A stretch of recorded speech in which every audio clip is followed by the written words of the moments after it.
Dave Campbell's Texas Football Instant Reactions presented by Chicken Express. I'm Ishmael Johnson. That's Matt Stepp. We just crowned our first 11-man state champion, 2A Division II.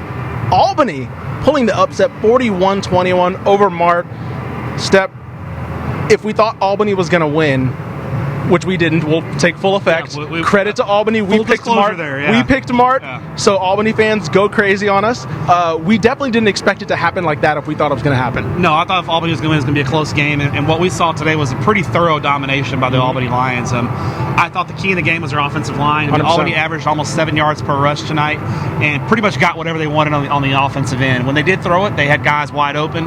Cole Chetman made plays, and I thought Adam Hill and Coyle Fever were outstanding. But I think the story was Albany's dominance in the trenches. Yeah, 100%. They averaged about, they finished with over 300 yards on the ground, 30 minutes of possession. I thought that was just like complete, like you mentioned, dominance up front.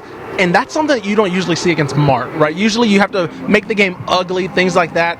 It was a clean game. Albany played the way they played all season, and they just won with their plan A. They didn't have to change things up. They didn't have to make adjustments from the get-go. They were able to control the line of scrimmage, control the clock, and Mart looked a little uncomfortable in that third quarter. You can tell they were chasing the game, throwing screens, trying to get just something going, and they really couldn't. Yeah, Mart hasn't really been in this position all year because of their dominance. Sure. That's a credit to them. They've been really good all year, but you could tell that they didn't really have a plan B. Right. Albany punched them in the mouth, and Mart struggled a little bit. Mart really didn't have anything else to go with, and defensively, I thought they really weren't able to be physical enough up front, and that allowed Albany to control the tempo of the football game.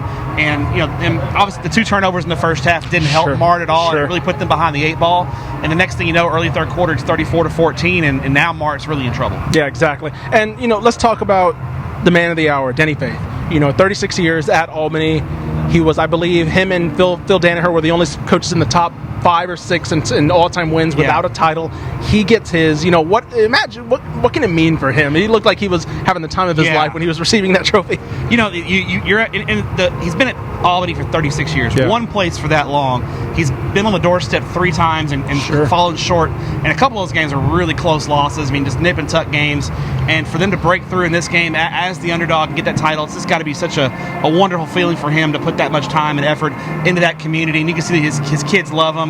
The community loves him, and he was thrilled. And so it was really a cool moment to see Coach Faith lift that trophy and kind of just take that off his back, all that load off his shoulders, and kind of just release it and just enjoy the moment at that point. Sure, and doing it against one of the top programs in all of Texas high school football the past couple of years. One of the most decorated programs. Right, and one of the most decorated coaches in recent history, in Kevin Hoffman. Obviously frustrating for him, missing state last year, getting beat 2 years ago at state, and so they're kind of in a unusual funk for their standards, right? It's been 3 years now without lifting a trophy, which is a while by them. It is a while. Now, the thing about Mart, that they are fairly young. A lot of these guys will be back next year, so now we're not going to throw dirt on Mart just yet. Right. They're going to be right there in the mix, but tonight they just got beat by a better team. I don't think there's much else to say except Albany for 48 minutes was clearly the superior team and got the job done. Yep. This concludes our first day, Wednesday, our first 11-man game of the state championship weekend. If we got results like that, we're pulling upsets, we're in for a pretty good week. So I'd say that. Congrats to Albany for pulling it out, and we'll keep it tuned to TexasFootball.com, DCTF on Twitter, and we'll keep it locked here for the rest of the week.